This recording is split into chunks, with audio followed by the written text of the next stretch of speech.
Okay, so now guys, let's get started. We're going to do this confession, all right? I want you to repeat after me.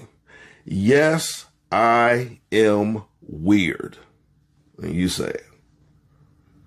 I want you to say it loudly. I want you to say it with conviction.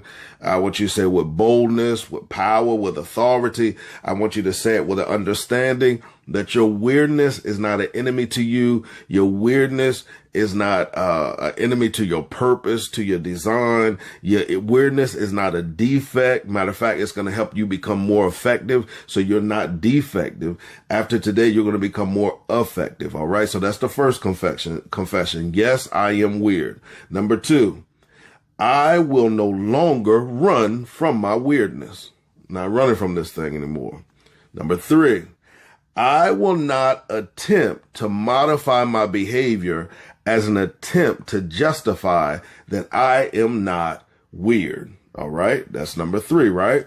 Number 4, I will not attempt to alter my thoughts, my decisions, my likes, my dislikes, my desires, nor my actions in order to attempt to prove to you or anybody else that I am not weird. Let's do that one again because I kept talking. I didn't even give you guys time to repeat after me. So some of you might have tried it and it was like, man, forget it. Now I want you to get this because I want this to be ingrained in your spirit. I want this to become a part of your everyday vocabulary because we are weird and God designed us this way. And it is that weirdness that gives us that competitive edge to be who we were created to be. So here we go.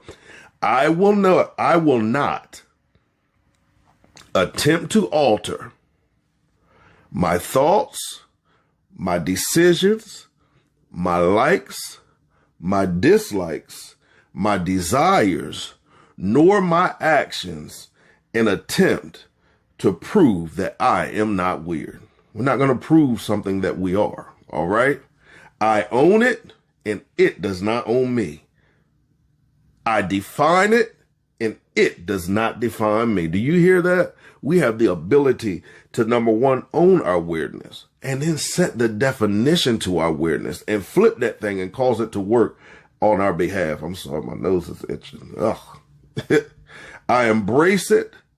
I love it. And I love me. Now I want you to say that. I love me. You have to fall in love with yourself. You have to get to that place. Not always easy. You know, I'm a person that hasn't always loved and embraced, especially the totality of who I was. So I've been there, done that. Want to have a conversation about it? Yo, we can sit down and we can talk. And the last one is, and as of today, I will utilize my weirdness in relationship to my purpose. Say that again. As of today, as of right now, this very moment, I will utilize my weirdness in relationship to my purpose. Your weirdness has the ability to cause you to maximize your purpose or maximize your reach or maximize your efforts, maximize your life, yo. That's what your weirdness has the ability to do. But when you don't embrace it, then what you basically end up doing is rejecting you. See, a lot of us thought, I'm just rejecting that weird part of me. I'm rejecting that or that weirdness. I'm rejecting that and I have to get prayer for that and I have to go to therapy for that. Now, I'm big on prayer and I'm big on therapy. However, prayer and therapy is not what you need as it relates to your weirdness. Deal with what you need to deal with because, you know, those are roadblocks as well. And we find out that many times some of the things that we are suppressing are even connected to our weirdness, you know, through conversation with a therapist, through conversations with a coach, through conversations, you know, with the pastor and all of those great things. And most importantly, our conversation with the creator. But I want you to understand, stop trying to counsel your weirdness away. Stop trying to pray your weirdness away and embrace it, baby.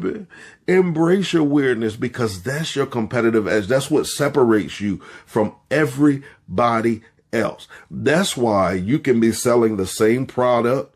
Matter of fact, you can write a book on some of the same subjects. Your merchandise can kind of look like somebody else's, but it is your personality It is you embracing the totality of who you are that will sell that product. Because many times when we are selling a product, we're not selling the product, we're selling ourselves. People are buying into us. They're buying into our presentation. They're buying into our energy. They're buying into whatever it is that we are presenting to them.